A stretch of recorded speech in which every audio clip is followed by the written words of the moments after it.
dalam hari-hari yang saya jalani. Perkenalkan, nama saya Bibit, saya dari Kediri dan sekarang saya bekerja di Hong Kong dan saya mengenal Tuhan Yesus di Hong Kong. Saya lahir dari keluarga muslim, tapi kami bukan muslim yang dibilang taat-taat banget. Tapi dari kecil saya juga belajar tentang bagaimana keyakinan saya, tentang bagaimana menjalani kehidupan keagamaan saya. Saya percaya ada surga dan neraka, ada sebab, ada akibat, dan satu hal yang saya sangat percayai dan sangat saya rindukan adalah peran seorang wanita dalam keluarga dan peran agama dalam sebuah keluarga. Karena saya bercermin dalam kehidupan saya sendiri. Saya terlahir dari keluarga yang kurang kasih sayang atau mungkin kurang harmonis. Dan dari situ saya memiliki kerinduan atau keinginan menjadi seorang wanita atau seorang istri yang solehah yang bisa membangun sebuah keluarga yang harmonis, penuh kasih sayang, dan tentu takut akan Tuhan dalam keyakinan saya dulu. Setelah saya beranjak dewasa, cita-cita atau kerinduan saya yang saya anggap mulia itu menjadi titik rendah dalam kehidupan saya, di mana saya sangat menjunjung tinggi atau menuhankan pacaran atau pacar saya. Saya rela melakukan apapun untuk pacar saya dan rela melakukan apapun juga untuk mendapatkan orang yang saya cintai. Singkat cerita, setelah 6 tahun yang lalu tepatnya, saya pacaran dengan seorang Kristen, tapi dia juga bukan Kristen yang taat beragama. Awalnya kita hanya sharing tentang keyakinan masing-masing, keyakinan saya, keyakinan dia, dan saya nggak tahu kenapa dalam diri saya rindu ingin mengenal kekristenan. Dan saya ngomong ke dia, pacar saya, kok saya pengen ke gereja sih gitu. Dan karena gerejanya dia ortodok dan kami berbeda bahasa, jadi rasa nggak nyaman. Dan saya sebenarnya hanya sebuah kerinduan sih, kalau ingin atau mungkin ingin banget dengan browsing atau mungkin tanya teman-teman, ada nggak sih gereja Indonesia di Hong Kong. Belum sampai ke situ, cuma sekedar kerinduan yang saya nggak tahu gimana harus memulai kerinduan menemukan gereja di sini. Suatu ketika nggak berselang nggak lama juga sih, mungkin cuma beberapa minggu atau mungkin seminggu, saya lupa.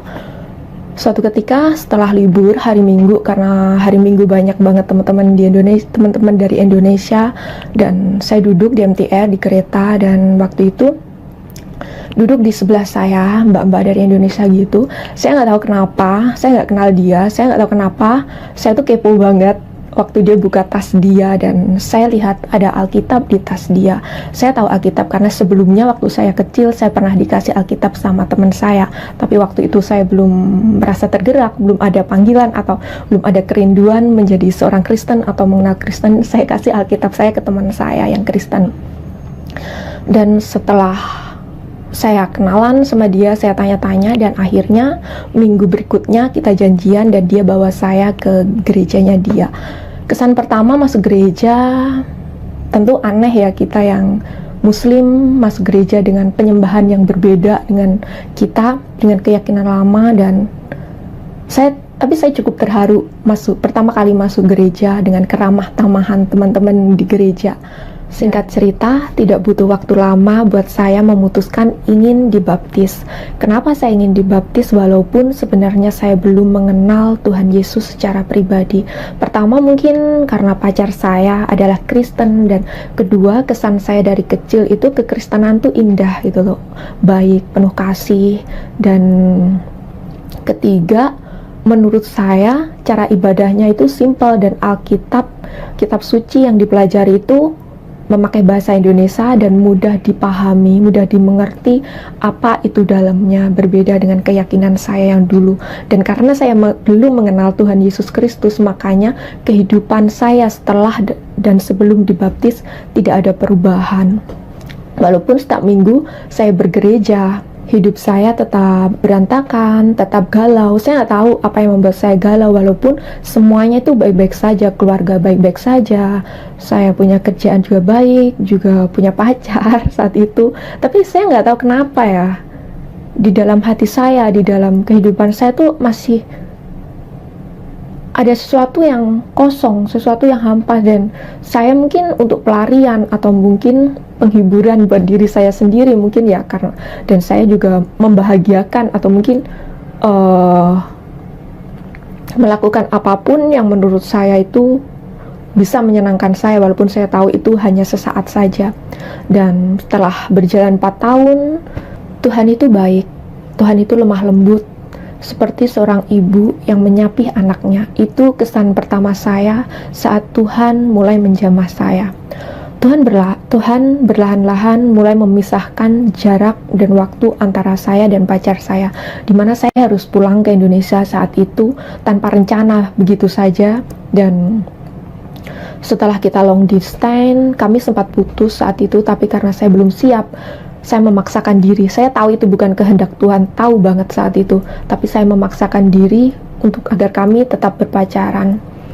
Saya tahu itu bukan kehendak Tuhan kami balikan, karena walaupun dia seorang Kristen, dia hanya Kristen KTP, dia tidak mengajarkan saya untuk mengenal Kristus dan menjalani kehidupan Kristen seperti yang Tuhan kehendaki. Hingga pada suatu saat yang tepat di mana saya sudah menemukan gereja di Indonesia, karena saat itu saya belum bergereja di Indonesia, Tuhan membekali saya dengan firman-firmannya, sehingga setelah beribadah, saya nggak tahu kenapa di dalam jiwa saya bergumul dengan dosa-dosa yang saya jalani, seolah-olah Tuhan hanya kasih saya 2 pilihan, hitam atau putih, panas atau dingin. Selebihnya lebih baik gak usah kenal Kristus. Mungkin seperti itulah gambaran yang saya rasakan. Dan gak tahu kenapa ya, gak lama juga, berselang cuma beberapa bulan, akhirnya saya dan pacar saya ada masalah dan kami putus. Puji Tuhan, walaupun bercucuran air mata, walaupun kedagingan saya menjerit, saya gak mau putus, tapi dengan firman, dengan pengetahuan yang bisa ternyata memerdekakan saya untuk melepaskan kehidupan saya, melepaskan pacar saya, dan saya berkomitmen untuk menjadi ciptaan baru. Yang artinya menjadi ciptaan baru berarti saya harus melepaskan sebagian dari kebebasan saya. Dan itu nggak mudah, walaupun saya nggak jatuh bangun, tapi itu